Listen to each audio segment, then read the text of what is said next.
When we we come together to practice and to listen to the Patimokkha on the Uposatha days, it's always a good opportunity to come back to review the reasons why we ordain as Buddhist monks, to re-establish our commitment to the training, devotion to the Triple Gem, to the Dhamma Vinaya.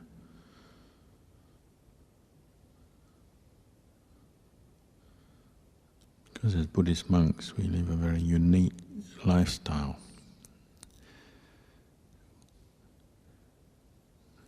We keep our precepts, follow our training rules all the time. Middle of the day, middle of the night, every day. We wear the same uniform every day. We develop the same skills of meditation and contemplation every day.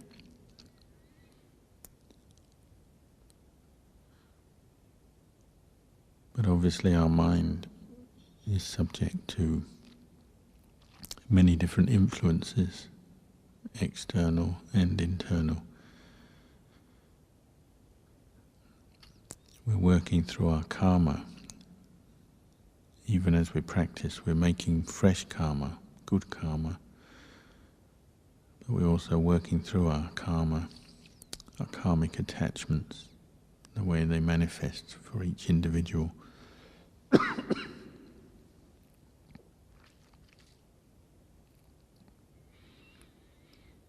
We can't always choose what comes up as we lead the life of a bhikkhu. Our karma brings different feelings, emotions, experiences to us every day. On the outside we can't always predict or control what's going to come to us from the world, the people around us, the world, the conditions. Can't always predict what particular attachments, cravings will pop up into the mind in different situations, moods and feelings, reactions to things and so on. So the life of the bhikkhu has to be founded on patience, endurance, and then commitment to training, to bringing up and cultivating the skills that we need to meet with our karma and vibhaka karma, to meet with it wisely, skillfully, get through it, ultimately for the ending of all karma, for nibbana, when the mind is no longer making any karma.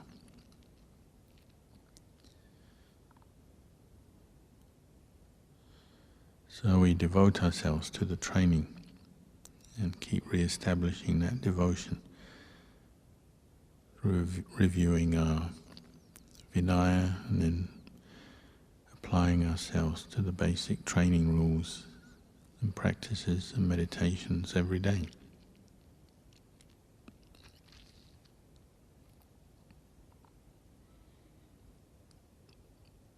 Luckily we have a good teacher. We have Ajahn and his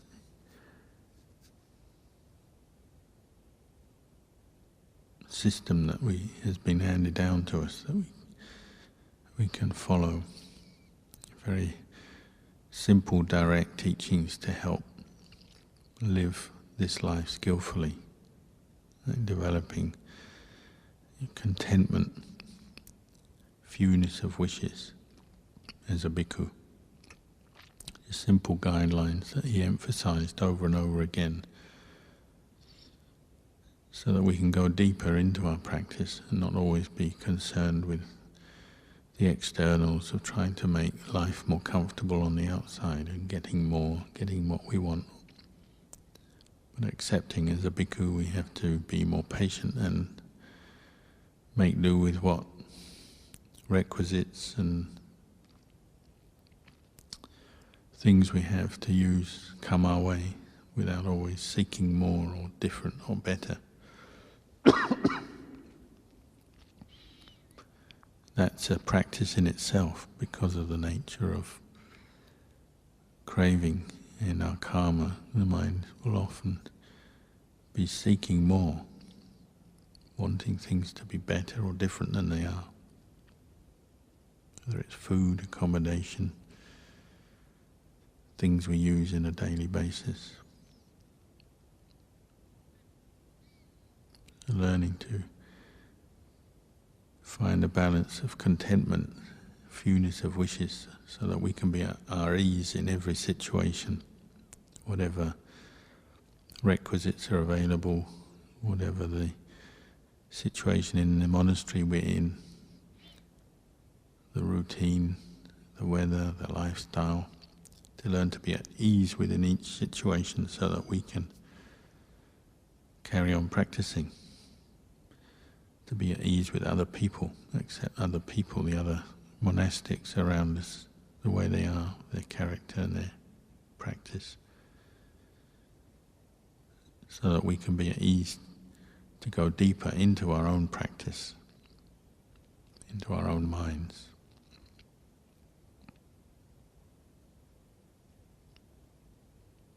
We keep having to learn how to do that, to come back to our own minds, establish mindfulness, present moment awareness.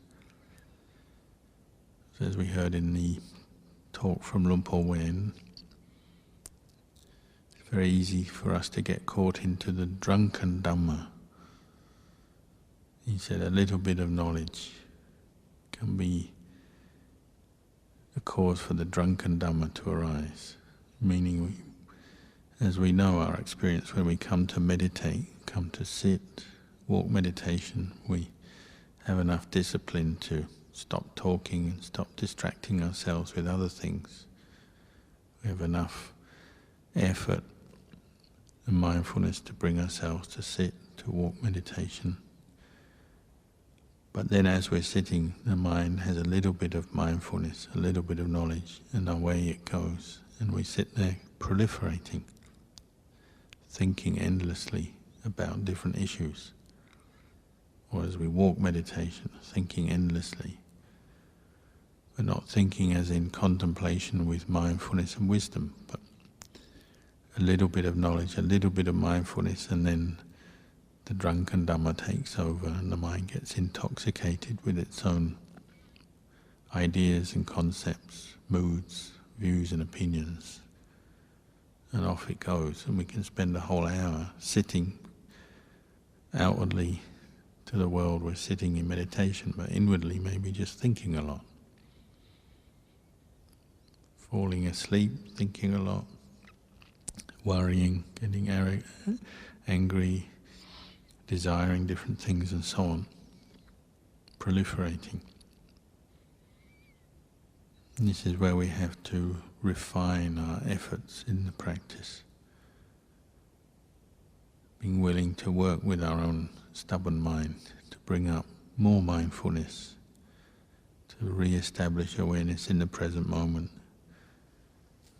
And as the Buddha said, to learn to let go of our delighting in or aversion for the world. In the world we contact through our senses, sights, sounds, taste, smell, touch, and all the memories based on that. When mindfulness is weak, we can endlessly fantasize, proliferate, react with different emotions to the sense contact or to our memories of previous sense contact. So we have to be very equally stubborn, just as the kilesas, craving and attachment is stubborn. Well, the Dhamma has to be equally stubborn. We have to develop an equal amount of effort to re-establish mindfulness in the present moment over and over again.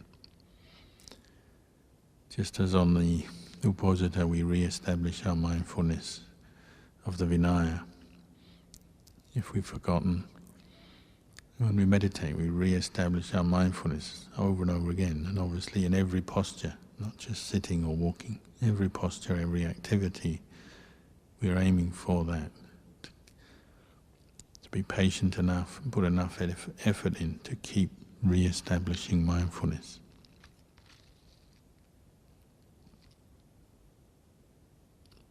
This is what will cut through the intoxication with sense objects and all the emotions, particularly the negative emotions that come from that.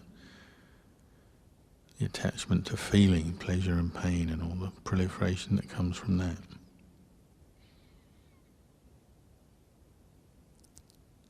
So learning to be content on the outside with our situation as we find it, the way we are, our physical body, our requisites, the place, the company we keep, and then learning to be content on the inside, content to establish mindfulness, whatever the mental activity going on is. We don't have to keep judging ourselves, but just learning to develop mindfulness so that we can witness the way things are mentally. Anicca, dukkha, anatta. Feelings arising, passing away. Memories arising, passing away. Thought formations arising, passing away. To put more effort into that so we really find a refuge in our own practice. Looking back at this body and mind, but from a place of wisdom, peace, rather than always getting caught up into it, into our emotions and our thought patterns.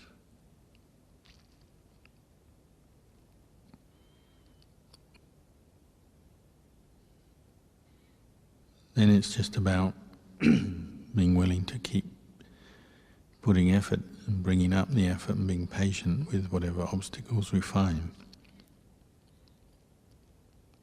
We can't really blame others or the world around us. In the end, it's our own effort. We have to learn how to skillfully bring up effort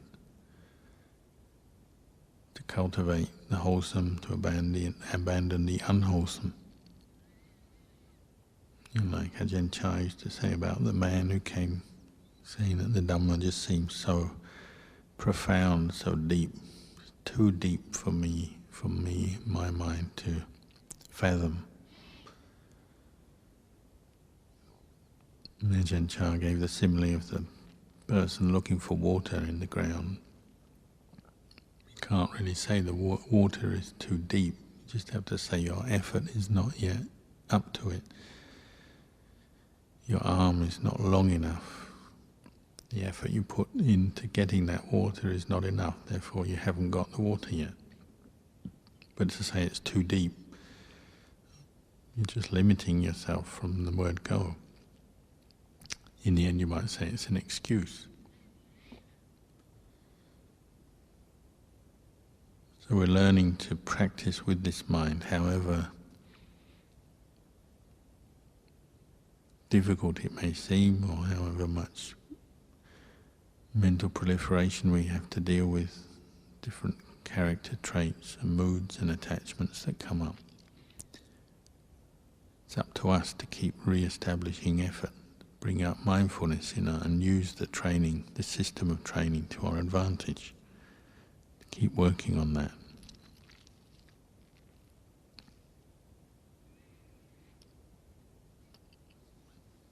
Like Ajahn Chah, the Luang Por Wen talk we heard, he's talking about how through continued practice, when we really put effort and develop some continuity of mindfulness, then we start to experience the stillness of mind, samadhi. This sense of the mind going to stillness, aware but not proliferating, not creating anything out of experience, not caught up into a lot of discursive thinking, but just knowing, knowing, knowing, knowing, based on the Barikamma Bhavana, Barikamma object that we use. He used the phrase Titi Bhutang, the mind going down to the sort of basic awareness, the undefiled basic awareness. Ajahn Chah sometimes used the phrase reminiscent of that. It sounds a bit different, Sikhi Putto.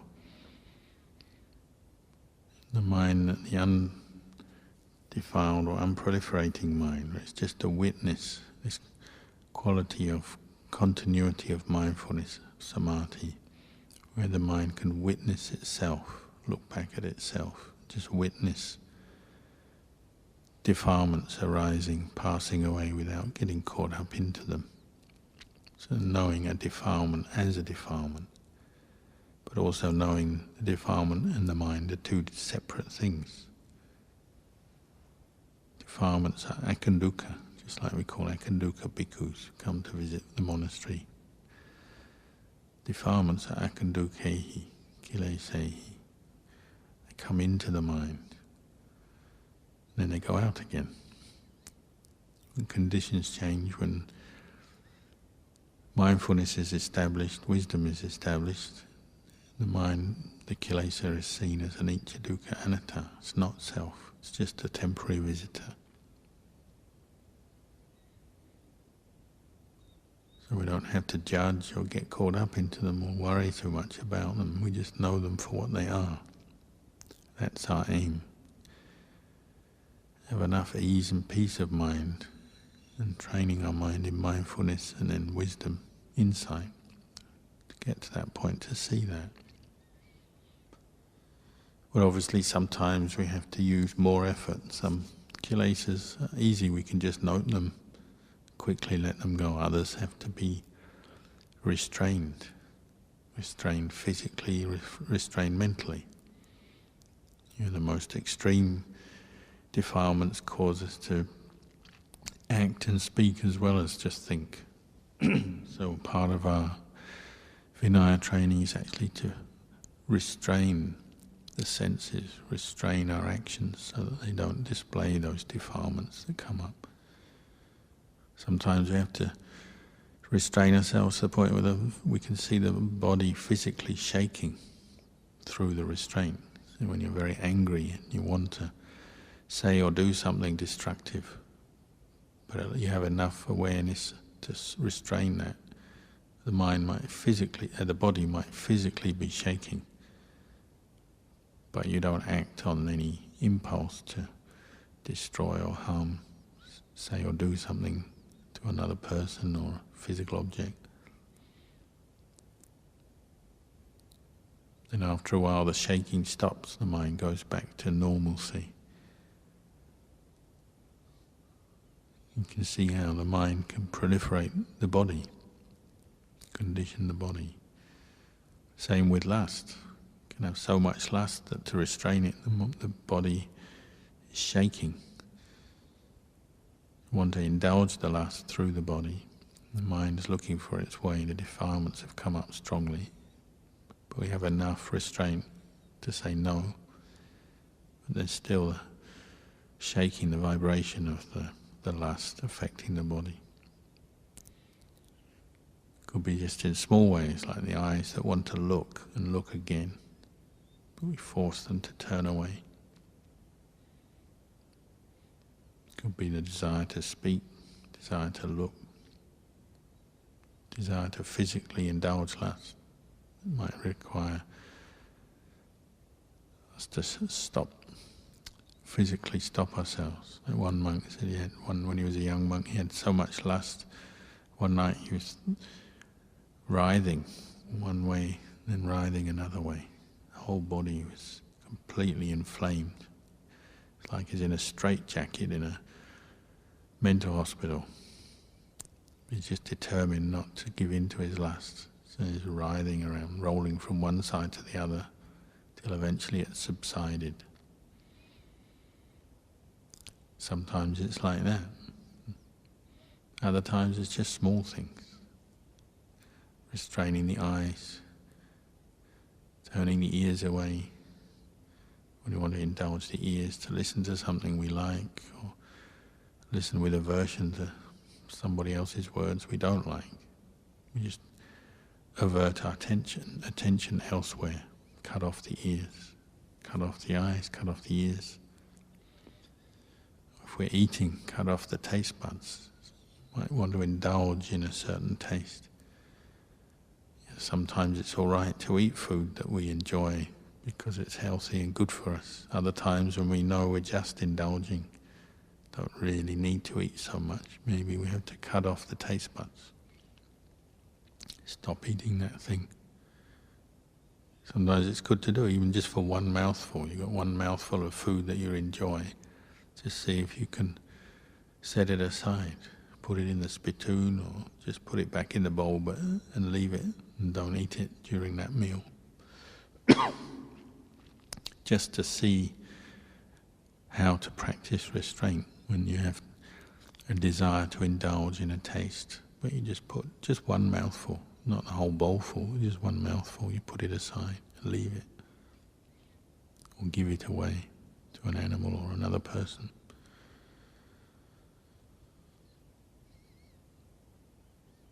Maybe when we go to bed, we like to indulge in the feeling of lying down in a warm bed, especially in the cold weather. When you wake up, and you can see the desire just to indulge in being under the warm blankets. Set aside that desire sometimes, just get up anyway, even if it's cold, do some exercise or walking or turn the heater on. Find ways to train yourself not to indulge desires or aversion. This is our practice, and you learn from this. Ajahn Chah said it actually becomes a pleasure, a form of amusement to watch your mind as you frustrate its desire to indulge. Obviously that's a refined Dhamma. When you have enough mindfulness, sila is established, mindfulness is steady, and it maybe is on a more refined level, just little mental moments of indulgence. You're bringing up the Dhamma to cut them off. But you know that it's good for you, and your mind is experiencing maybe some feelings of peace and even piti and sukha as it's liberated from that particular desire, as you let it go, frustrate it. So it's a lot easier at that level. Maybe just the desire to think of something in an unwholesome way with some attraction or aversion, but you'll just catch it and your mind just says, no, I won't go into that way of thinking, I'll just drop it. And you get a little sense of relief as the mind lets go. It can actually be fun because you also are mindful and you're understanding at that moment that you're freeing your mind from a defilement, however small. You're doing some real good for yourself, even for the world. Even though that practice is going on internally, maybe nobody else knows, but you're reducing the amount of defiled mind states in the world by 1 unit at that moment. So you're actually helping the world, reducing the ignorance and the attachments in the world by 1 unit at that moment. Even if no one else knows, or you never tell anyone, it's still the truth.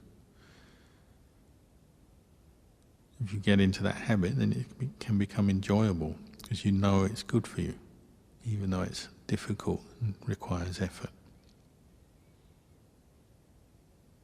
Obviously, sometimes just as defilements can come up very strongly and overwhelm us, well, similarly the Dhamma can come up very strongly, and you have very profound experiences. Maybe not every day, but once in a while you have some deep sense of letting go, liberating the mind and the heart from some previously held attachment, some issue that was bothering you, and then now you realize you're free from it, or some insight, understanding more deeply about the nature of defilement, how it conditions the mind, but now you're able to let go of that conditioning process. So you have some profound insight, maybe some real peace, piti, sukha, some real brightness of mind arises. They say the piti and sukha of insight is even more profound than the piti and sukha of samadhi, because it's actually cleansing the mind, purifying the mind. It's like in the old days when we lived in Thailand, the very poorest monasteries, often the whole monastery depended on a well for its water, a deep well dug down into the forest. Even for drinking, often if the water was reasonably good quality, you'd use that for your drinking water. So that one well was vital to the life of the monastery. So the monks had to invest a lot of time in protecting the well. Used to put mesh over it, make a lid for it, so that things couldn't drop in.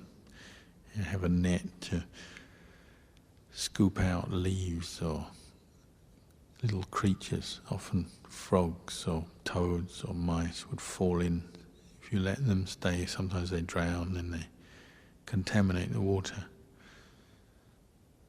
Couldn't let rubbish or chemicals go in. Even excrement or urine, you have to be very careful. No one could go to the toilet, anywhere near that well. And animals, you'd have to try and stop them being around that area, because the well was the only source of water for the monastery. But then over time it's just natural. A period of a year you get, sooner or later you get little bits of rubbish, contamination. So you have to clean the well out, meaning you have to physically go down into the well, bring up all the water, and before the groundwater has started to refill the well, you completely go down to the bottom level and scrape out any gunk, dead bodies or anything, any pollutants. You have to scrape them out in a bucket, completely clean the well once in a while. The effect of practices like that, both samadhi and wisdom, you're cleaning out your citta. And obviously samadhi, it's temporary, but it's like temporarily cleaning out the well. You go down right to the base level of the mind, if you can, through the continuity of mindfulness, to the point where it's still, quiet, bright. Even if it's only for a few minutes, you experience that contentment of stillness. It's like cleaning out the well. Then as the mind starts to proliferate again, you catch each mood, each mental state, based on different feelings, sense contact. And you start to contemplate. You contemplate anicca, dukkha, anatta, as you follow along with the mental proliferation that re-emerges out of the peaceful stillness. And a lot of it you might be able to catch and let go of different reactions, habitual reactions. The drunken Dhamma that Luang Por was talking about. You catch it and so you're sobering up instantly. And because of the cleansing effect of samadhi, it's like that well, you've cleaned the well out, and then for a good long time every little bit of dirt or gunk you see very quickly, because the water is now clear and clean. But you have to keep guard, otherwise your well water will gradually become contaminated again. Your mind becomes contaminated and you might start to re-establish old attachments, even create new attachments, new desires, new attachments, fresh karmic conditioning that clogs up your mind, sullies the mind, blemishes the mind.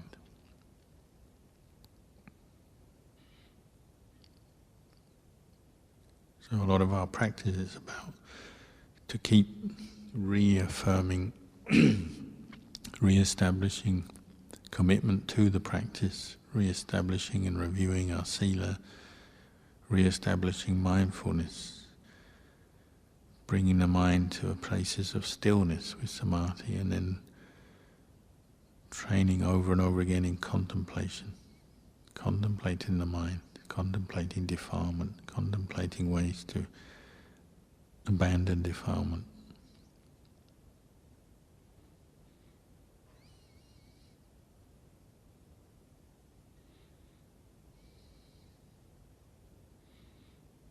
So in a moment we can do some parita chanting, and then we'll have the patimokkha. So I'll leave you with those reflections tonight.